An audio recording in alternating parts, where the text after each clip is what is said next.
Hi folks, Edward Hayden here. You're very welcome back to my kitchen at home here in Graiguenamanagh. For Employee Wellbeing Day here in WIT, I'm just doing a couple of different recipes, so hopefully you've had a look at our gorgeous barbecued goat's bridge trout salad. I'm now going to do a lovely kind of a supper option really, or your main meal option for dinner. So I'm going to do a gorgeous chicken and bacon pasta dish for you, which is really nice and simple to do. So I've just heated my pan and I've just put a little bit of lovely rapeseed oil onto the pan, and to that I've just got a little bit of diced chicken. I'm just doing a small amount for the purposes of the video. So I have a little bit of diced chicken there, okay, and to that I'm also going to add in a little bit of bacon. So I've got some of the bacon lardons there. So these are the smoked bacon lardons, but you can use the normal ones if you want, or even you might decide to use a little bit of that Spanish sausage, a little bit of chorizo in there as well. So pop in the bacon and the chicken and allow that just to heat up really nicely and just to start to seal off in some of that lovely rapeseed oil. Now you will notice I didn't put any seasoning on the chicken just yet, so I'm going to season that up once it has sealed off. So once the chicken has sealed off will be perfect. I also need to be mindful of the fact that because I'm putting the bacon in it, it mightn't need the same amount of salt as it will a little bit of pepper. Now, then just looking at what else we're going to add into that, in just a second we're going to add in some lovely aromatic flavours in there. And you can really play around with these as much as you like, and the same way with your vegetables. So in terms of vegetables, what I've got here is I've got a little bit of red onion, I've got a little bit of diced red, green, yellow pepper, and I've got some mushrooms. So I've used a mixture of both chestnut and button mushrooms. I like the chestnut, and I'm going to add in those. But before all of that, once our chicken has sealed off, which it now practically has, we're going to add in some salt and pepper. As I said, we'll be a little bit more frugal with the salt than we will be with the pepper. And then I'm going to add in some diced chilli and some diced garlic.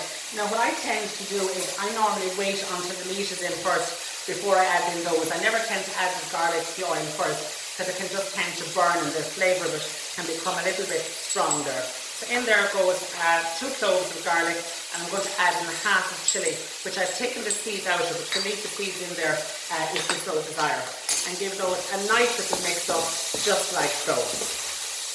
Now, in very quick succession to those, what I'm going to do is I'm going to add in some of my vegetables. So as I said, some of those lovely chestnut and boston mushrooms going in, a mixture of mixed peppers going in there as well, and to that then I'm going to add a little bit of diced red onion.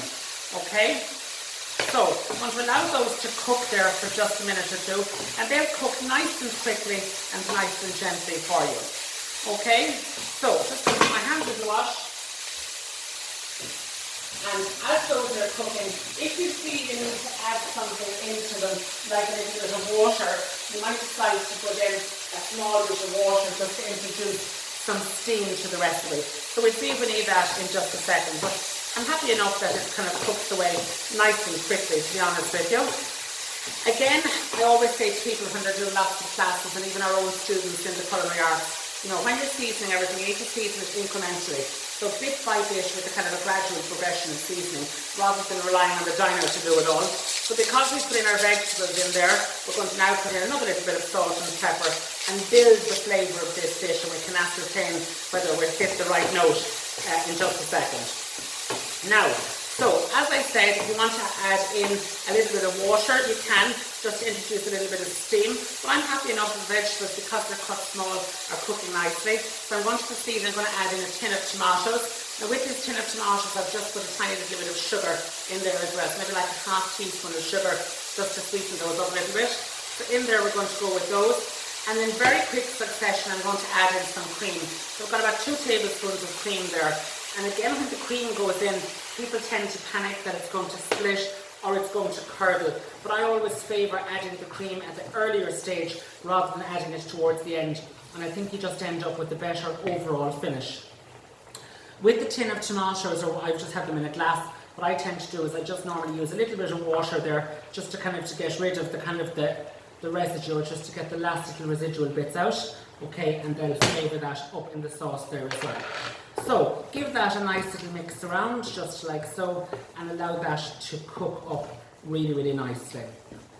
Now, whilst that's cooking, just for another little second or two, I just want to talk to you about the pasta. So what I've got here is I've got some pasta. Now what I've done is I've used a process called blanch and refresh. Now blanch and refresh is what I would call to our students a cook now, eat later process.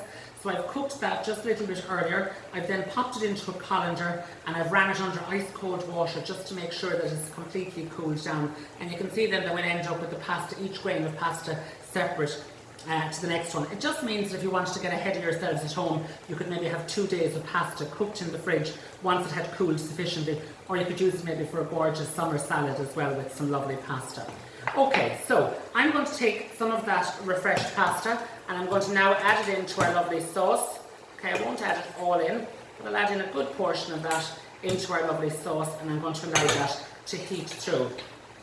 And again, it's vitally important to heat that pasta through, and because pasta by and large can be a little bit bland, it's also important to now revisit the seasoning element at this stage as well. And you can see what I'm doing here is I'm just mixing that thoroughly just to make sure that the sauce is combining with the pasta. I'm going to season that, bearing in mind, as I said, the pasta can tend to take a nice bit of seasoning. And then an ingredient that I like to use quite a lot at home in my main course options every day is spinach. So I've got some gorgeous spinach here. I've just got some baby leaf spinach, and I'm just going to put in a good handful of that spinach in there. Now, as we all know, spinach wilts down to nothing, so you can put in a big good handful of that in there and just give that a second or two to wilt down, and that'll be down in just a second, and you'll end up with a very, very flavoursome pasta dish. Now, other things that you could put into that, as I said, you could put some of that lovely Spanish sausage in there. You might decide to put in things maybe like a little bit of pesto.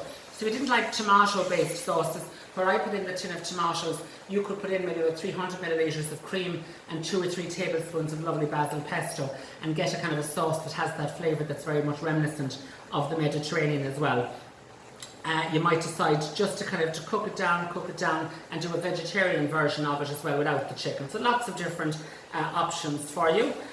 I think we're pretty much ready to go. You see there our spinach has wilted down really, really nicely.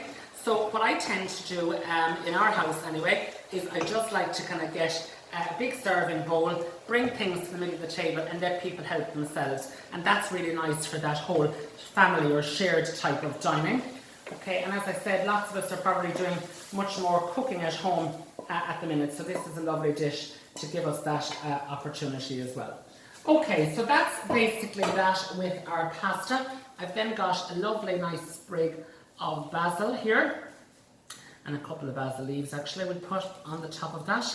And then I've also got some lovely grated Parmesan cheese. Okay, so a little bit of grated Parmesan going over the top of that there as well. And that is our gorgeous main course dish. So I think if we were to do that at home, not only would the employees have that sense of well-being, but hopefully your family would have it as well. Stay safe, folks, and keep cooking. And as I said, thanks for joining me here in my kitchen in Graiguenamanagh as part of the WIT Employee Wellbeing Day. Take it easy.